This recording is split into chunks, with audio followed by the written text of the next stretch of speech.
Alcatraz Federal Penitentiary, California.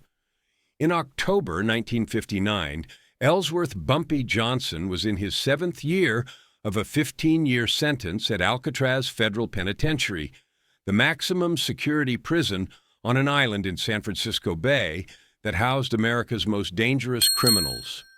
Johnson was 54 years old, serving time for federal narcotics conspiracy, one of approximately 260 inmates confined to The Rock, where escape was considered impossible and where violence simmered constantly beneath the surface of enforced routine and rigid discipline.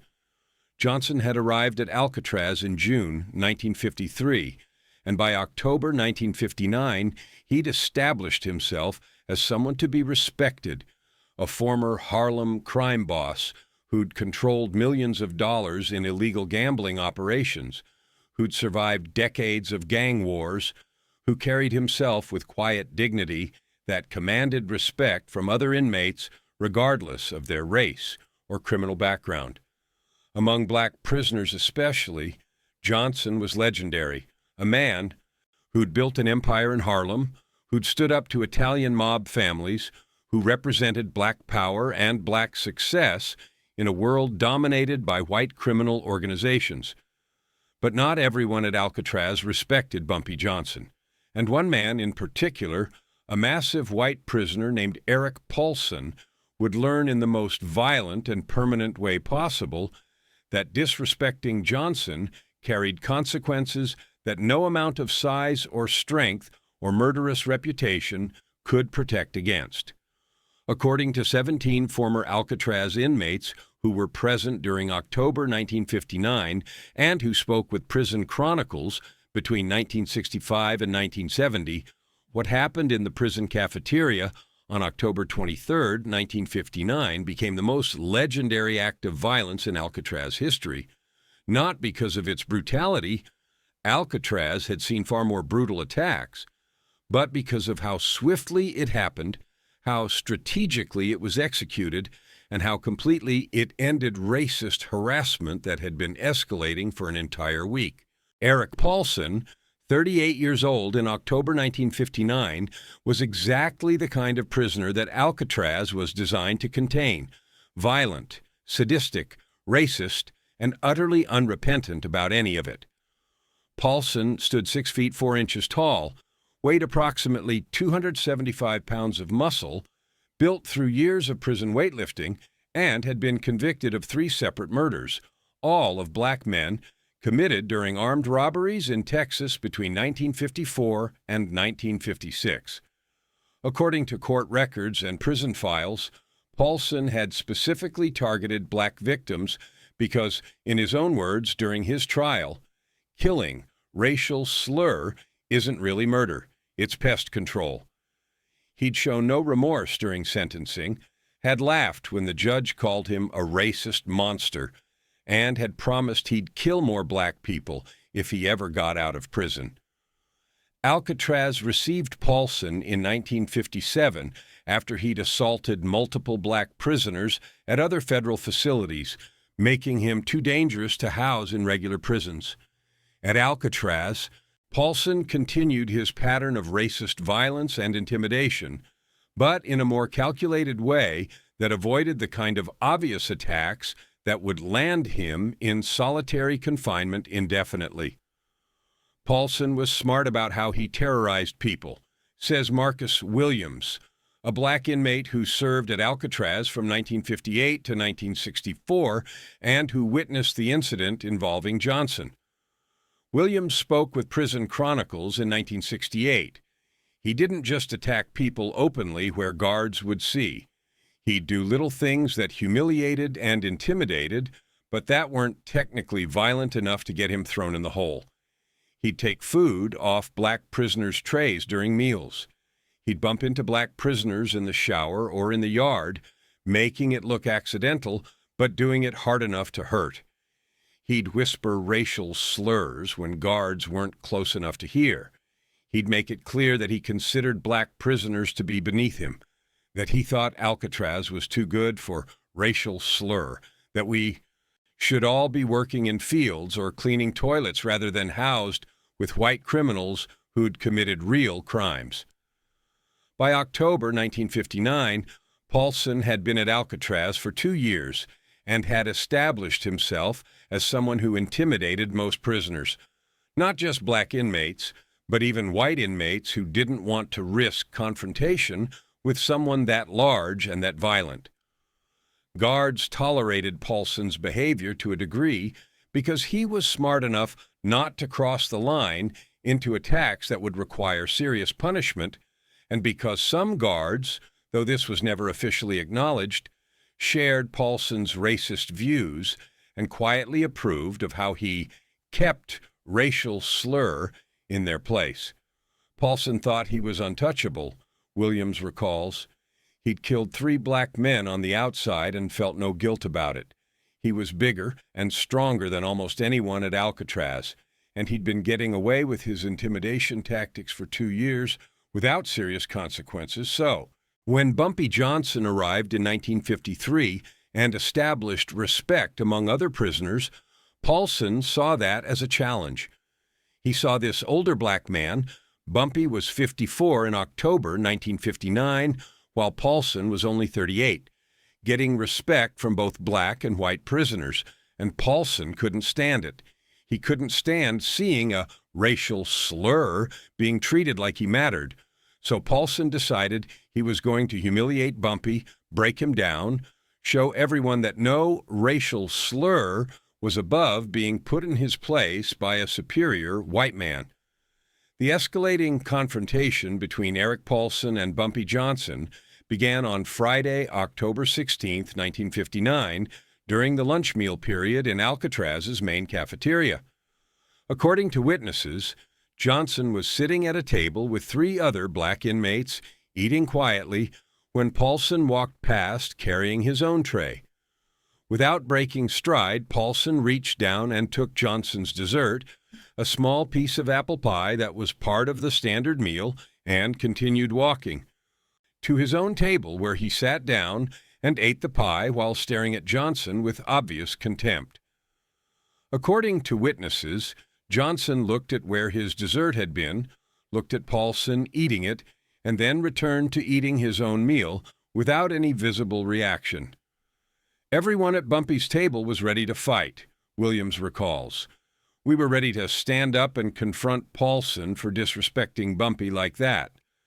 But Bumpy just shook his head slightly, telling us to stay calm, and kept eating like nothing had happened. We didn't understand at first. We thought maybe Bumpy was afraid of Pollson because Pollson was so big. But later we understood Bumpy was giving Pollson rope to hang himself. Bumpy was letting Pollson think he could get away with disrespect so that Pollson would keep escalating until he crossed the line where Bumpy could respond with overwhelming violence that would be justified as self-defense. The second incident occurred on Monday, October 19th, in the communal shower area.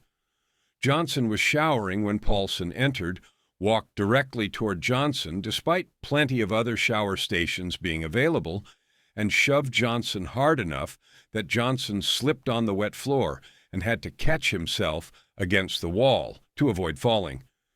"That's my shower," racial slur, Pollson said loudly enough that everyone in the shower area heard clearly. "Find another one. This one's for white men only." According to witnesses, Johnson stood up slowly, water dripping from his body, and looked at Pollson for several seconds without speaking. Then Johnson simply moved to a different shower station and finished washing without saying anything or showing any anger. Again, everyone watching thought Bumpy was being weak, Williams says. Pollson had just physically assaulted him and used a racial slur, and Bumpy just walked away. But those of us who knew Bumpy from his reputation understood what he was doing. He was making Pollson confident. He was making Pollson think Bumpy was an easy target who could be pushed around, and that confidence would make Pollson careless. The third incident occurred on Wednesday, October 21st, during the outdoor recreation period, when inmates were allowed in the prison yard for 1 hour. Johnson was walking the perimeter of the yard with two other inmates when Pollson deliberately blocked their path. "Get out of my way, racial slur," Pollson said, standing directly in front of Johnson. "I walk straight. You walk around. That's how it works in here. White men walk straight. Racial slurs walk around." According to witnesses, Johnson looked at Pollson for a moment, then simply stepped off the path and walked around him without responding to the racial slur or the confrontation. Pollson laughed loudly and called after Johnson, "That's right, racial slur. You know your place. You keep walking around white men like a good racial slur should." By Wednesday evening, October 21st, everyone at Alcatraz was talking about the confrontations between Pollson and Johnson. Some inmates thought Johnson was showing weakness by not responding to Pollson's provocations. Others, particularly older inmates who understood prison politics better, suspected Johnson was planning something and was waiting for the right moment. "I talked to Bumpy Wednesday night in our cell block," Williams recalls. "I asked him why he wasn't standing up to Pollson, and Bumpy smiled slightly and said, 'I'm giving him enough rope to hang himself. Right now, if I attack him, guards will see it as me starting a fight and I'll go to solitary. But if I let him keep pushing, eventually he'll do something that crosses the line. And then I can respond in a way that guards will understand was justified. Be patient. This will resolve itself very soon.'" The final escalation occurred on Thursday, October 22nd, the day before the cafeteria incident that would become legendary. During the afternoon recreation period, Pollson approached a young black inmate named Robert Jackson, 23, who was sitting alone on a bench reading a book. "What are you reading, boy?" Pollson asked, snatching the book from Jackson's hands. "Are there pictures in it?" "I didn't know racial slurs could read words without pictures." According to witnesses, Jackson, who was small, maybe 140 pounds, serving time for postal fraud, and who'd never been violent, tried to take his book back politely. "Please give that back, sir. I was reading it." Pollson responded by hitting Jackson across the face with the book, knocking Jackson off the bench onto the ground, and then throwing the book into a puddle of dirty water that had collected near a drain. "That's what I think of racial slurs who think they're smart enough to read," Pollson said, standing over Jackson, who was holding his face where he'd been hit. "You're not smart. You're not equal to white men. You're racial slurs. And racial slurs belong on the ground where I just put you." Guards broke up the confrontation before it went further, but they didn't punish Pollson severely. He received a verbal warning and lost 1 day of recreation privileges. Jackson was sent to the infirmary with a split lip and a black eye. That evening, Bumpy Johnson sat with several other black inmates in their cell block, and according to Williams, who was present, Johnson made a statement that everyone understood meant something was going to happen very soon.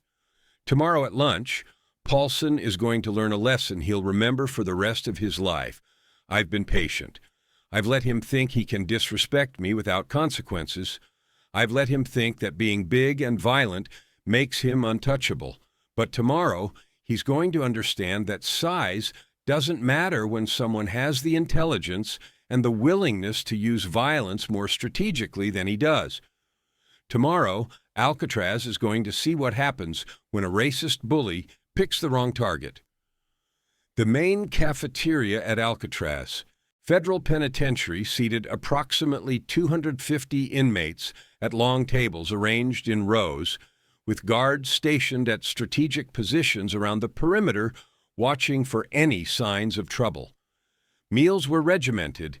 Inmates filed in, received their food, sat at assigned tables, ate in silence or with minimal conversation, and filed out within 45 minutes. Violence during meals was relatively rare because guards had clear sight lines to every table, and because inmates knew that starting a fight in the cafeteria would result in immediate solitary confinement. On Friday, October 23, 1959, at approximately 12:15 p.m., inmates filed into the cafeteria for lunch. Bumpy Johnson, wearing the standard prison-issue clothing, received his food tray and walked to his assigned table, where he sat with 3 other inmates and began eating quietly. Eric Pollson entered the cafeteria 2 minutes later, received his tray, and instead of going to his own assigned table, walked directly to Johnson's table and sat down in an empty seat across from Johnson, setting his tray down with deliberate force. "Well, well," Pollson said loudly enough that nearby tables could hear. "If it isn't Harlem's racial slur king. Still eating with your racial slur friends, I see. Still thinking you're somebody important instead of just another racial slur who belongs in a cage." According to witnesses, Johnson continued eating without looking up, without acknowledging Pollson's presence or his racial slurs. This non-response seemed to anger Pollson, who wanted a reaction. "You ignoring me, boy?" Pollson said, leaning forward across the table toward Johnson. "You think you're too good to respond when a white man talks to you? Let me explain something. Racial slur. You're not too good for anything. You're a racial slur. That means you're beneath me. That means when I talk to you, you respond respectfully or you face consequences." Pollson then turned his attention to Robert Jackson, the young inmate Pollson had hit with a book the previous day, who was sitting 3 tables away. Jackson's face still showed bruising from where Pollson had struck him. "Hey, racial slur boy," Pollson shouted across the cafeteria at Jackson. "How's your face feeling today? You learn your lesson about reading books you're not smart enough to understand? Maybe I need to come over there and teach you another lesson." Jackson, according to witnesses, looked down at his food, trying to avoid Pollson's attention, clearly terrified. Some of the other black inmates at Jackson's table started to stand up, preparing to defend him if Pollson approached, but guards shouted for everyone to remain seated. And then Bumpy Johnson stood up. According to 17 witnesses who saw what happened next, the entire sequence of events lasted approximately 3 to 4 seconds. Johnson stood up from his seat at the table, and as he stood, his right hand moved to his waist, where his prison shirt was tucked, into his pants. In one smooth motion that was so fast that most witnesses didn't clearly see it happen, Johnson withdrew something from where it had been hidden against his body. A blade approximately 4 inches long that had been fashioned from a piece of metal sharpened to a razor edge, a weapon that in prison parlance was called a shank, and that experienced inmates could make from various materials and hide in ways that even thorough searches often missed. Johnson walked around the table toward where Pollson was sitting, moving quickly but not running, covering the 8 feet between them in approximately 2 seconds. Pollson saw Johnson approaching and started to stand up, his hands moving to defend himself or to attack. But Johnson was faster.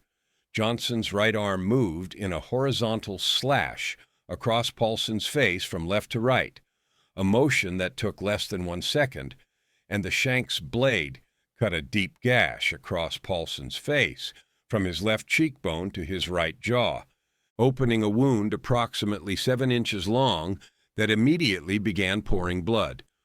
Pollson screamed, a sound witnesses describe as shock and pain combined, and his hands went to his face, trying to stop the blood that was now flowing down his neck and onto his prison shirt.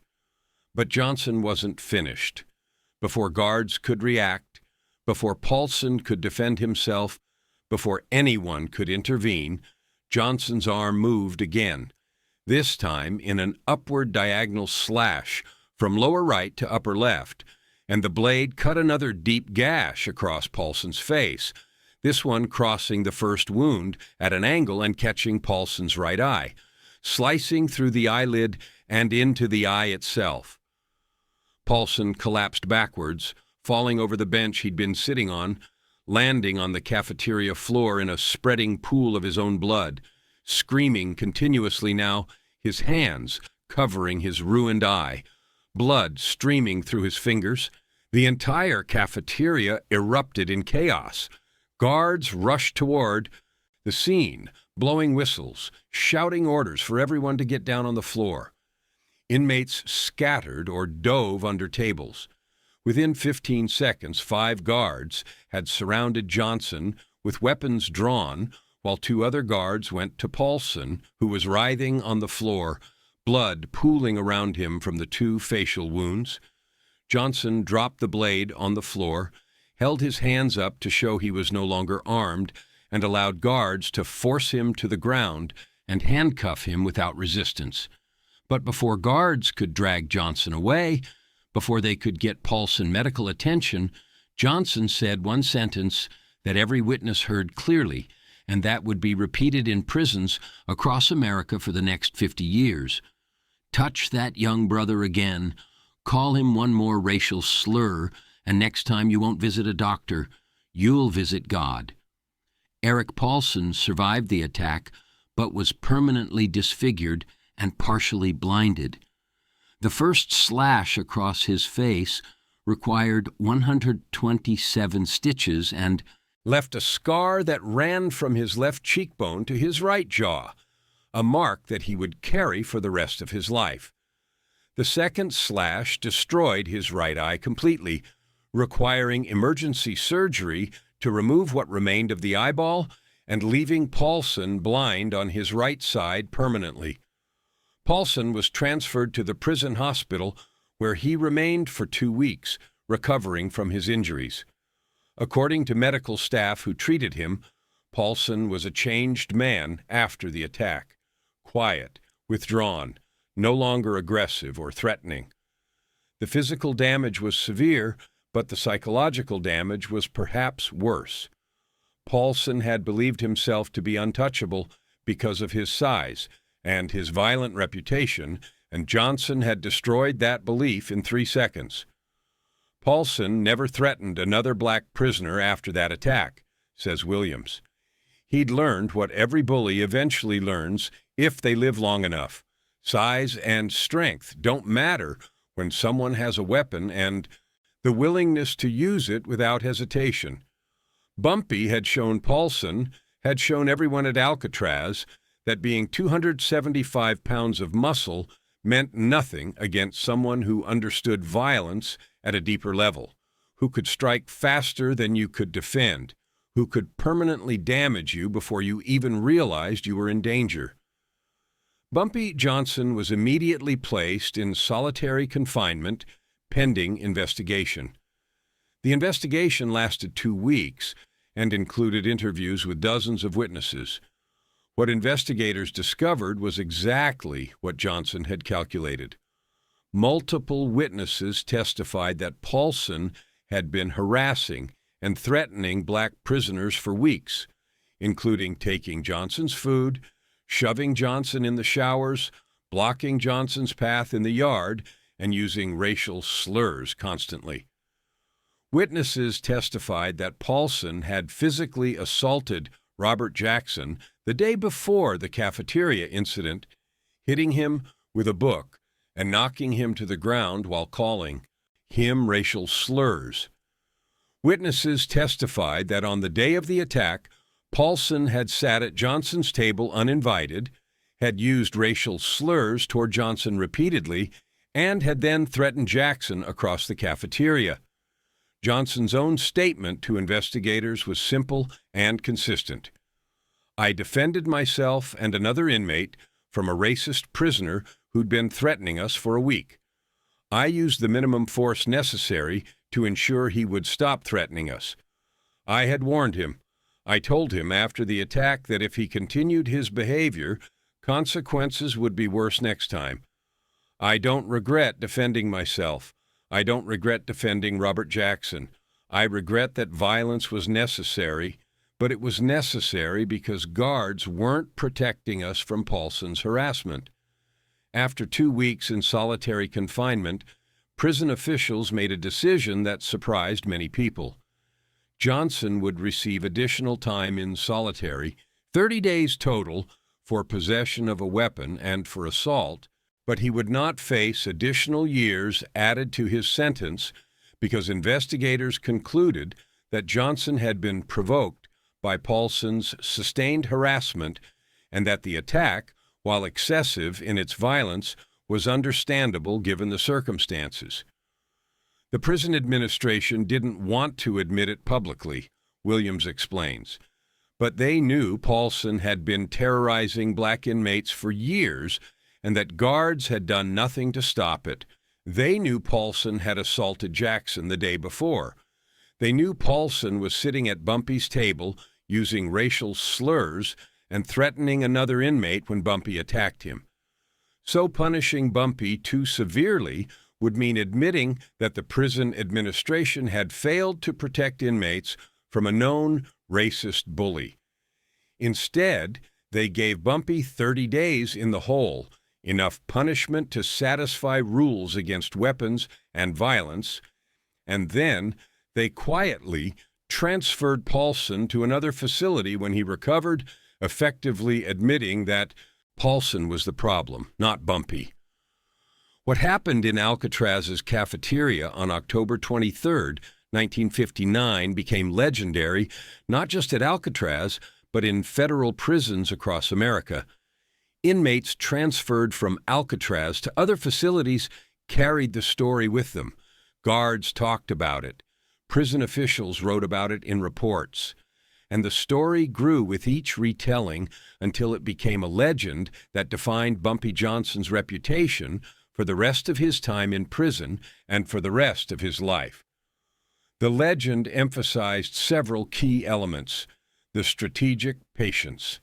Johnson had endured a week of harassment without responding, letting Pollson grow confident and careless, waiting for the moment when response would be justified. The speed and precision. 2 slashes in 3 seconds that permanently disfigured and partially blinded a man before guards could react or before the victim could defend himself. The weapon.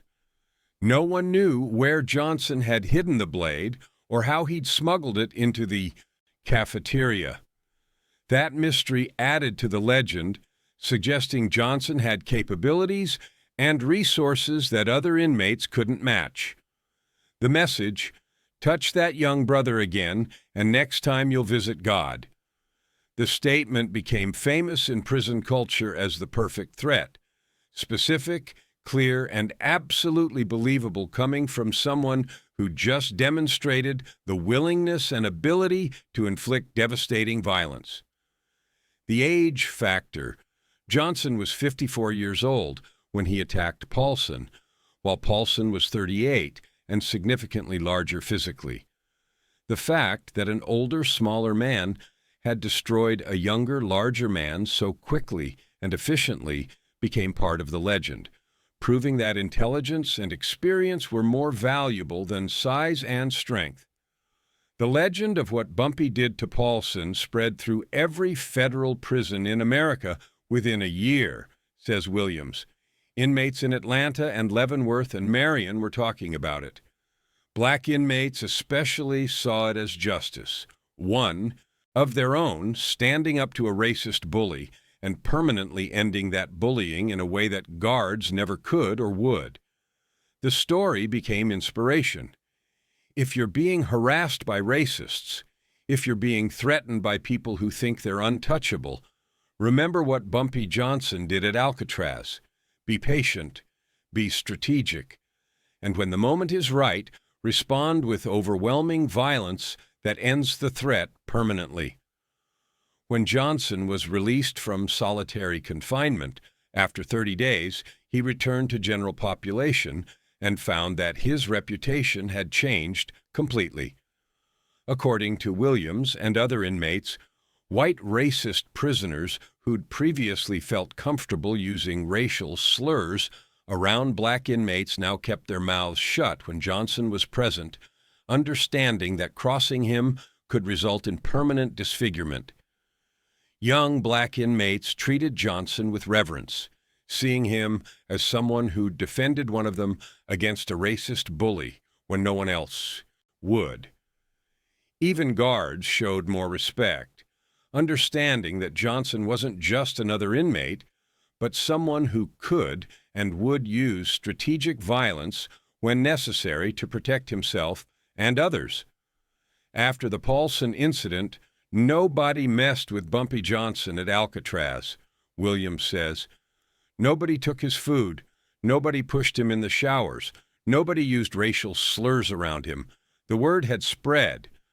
Bumpy Johnson might be 54 years old, might look like an aging criminal who's past his prime, but he's more dangerous than men half his age because he's smarter, more patient, and willing to use violence with surgical precision when he needs to. That reputation protected Bumpy for his remaining 4 years at Alcatraz until his release in 1963. And it protected every black inmate at Alcatraz because racists understood that if they targeted black inmates, they might face retaliation from Bumpy, and nobody wanted that. Robert Jackson, the 23-year-old inmate Pollson had been threatening when Johnson attacked, served the remainder of his sentence at Alcatraz and was released in 1962. According to Jackson's later accounts to friends and family, the cafeteria incident changed his life by teaching him about courage, justice, and standing up to bullies. Mr. Johnson saved me that day, Jackson told his family after his release, according to accounts shared with Prison Chronicles. Pollson had been terrorizing me for weeks. I'm small. I'm not violent. I couldn't defend myself against someone that big. I thought I'd have to endure his abuse for my entire sentence. And then Mr. Johnson, who barely knew me, who had no obligation to help me, stood up and permanently ended the threat in 3 seconds. He risked additional prison time to defend me. He used violence on my behalf when I couldn't use it myself. That taught me that there are people in this world who'll stand up for you when you can't stand up for yourself, and that justice sometimes requires violence when peaceful means fail. Jackson never saw Johnson again after their respective releases from Alcatraz, but Jackson kept a newspaper clipping about Johnson's 1968 death, and at Jackson's own funeral in 1997, his family found the clipping in Jackson's wallet along with a handwritten note. He saved me when no one else would. He showed me what courage looks like. R.J., 1962. Eric Pollson was transferred from Alcatraz to USP Leavenworth in Kansas in December 1959, 2 months after the cafeteria attack. According to prison records and accounts from inmates who served with Pollson at Leavenworth, Pollson was a changed man after his encounter with Johnson, physically disfigured with a massive facial scar and blind in one eye, but also psychologically broken by the realization that his size and violence hadn't protected him. Pollson served the remainder of his sentence at Leavenworth and was released in 1971. He returned to Texas, worked various manual labor jobs, and died in 1989 at age 68. According to people who knew him in Texas, Pollson rarely talked about his prison time, but when he did, he would touch the scar on his face, a mark that remained prominent even 30 years after Johnson had put it there, and say, "I learned the hard way that being big doesn't make you tough, and being tough doesn't make you smart. I thought I was the most dangerous man at Alcatraz. Turns out I wasn't even close." Bumpy Johnson was released from Alcatraz in November 1963 after serving 10 years of his 15-year sentence. He returned to Harlem, reclaimed control of his criminal empire, and lived until July 1968 when he died of a heart attack at age 62. But the story of what Johnson did to Eric Pollson in the Alcatraz cafeteria on October 23, 1959, outlived Johnson by decades. The story was told in prisons across America, was referenced in books about prison culture, was retold by former inmates who'd served at Alcatraz and who wanted to share the legend of how one man had ended racist harassment with 2 slashes of a blade and 1 perfect threat. That cafeteria attack defined Bumpy Johnson's reputation in ways that nothing else he did could match, says Marcus Williams, who remained friends with Johnson after both men were released from Alcatraz. Everyone knew Bumpy had been a successful criminal in Harlem. Everyone knew he'd survived gang wars and built an empire. But the Alcatraz incident showed something deeper. It showed that even at 54 years old, even after years in prison, Bumpy was still the most dangerous person in any room because he combined intelligence with absolute willingness to use strategic violence. That combination, patience, intelligence, and overwhelming violence applied at exactly the right moment, that's what made Bumpy legendary. Not the violence itself, but the strategic brilliance of how and when he used it. The phrase, "Next time you'll visit God," Johnson's threat to Pollson after the attack, became one of the most quoted lines in prison culture, used by inmates across America as a way to warn potential enemies that escalation beyond a certain point would result in death rather than just injury. And the legend of the attack itself, 2 cuts across the face in 3 seconds, blood everywhere, a racist bully permanently disfigured and blinded, became a cautionary tale about what happens when bullies pick the wrong target, when racists assume that their size or their violence makes them untouchable, when prisoners forget that the quietest, oldest inmate might be the most dangerous person in the entire facility. That was October 23, 1959. That was the day Eric Pollson learned that Bumpy Johnson, at 54 years old, decades past his physical prime, was still capable of violence that would make a 275-pound triple murderer scream in terror. That was the slice that became legend, the attack that showed every prisoner in America that age doesn't diminish danger when intelligence and strategic thinking guide the violence. That was the 3 seconds that proved why you never, ever disrespect Bumpy Johnson. Because he'll give you enough rope to hang yourself, and then he'll cut you so fast and so precisely that you'll be bleeding before you realize you've been attacked, and you'll carry the scars of your mistake for the rest of your life.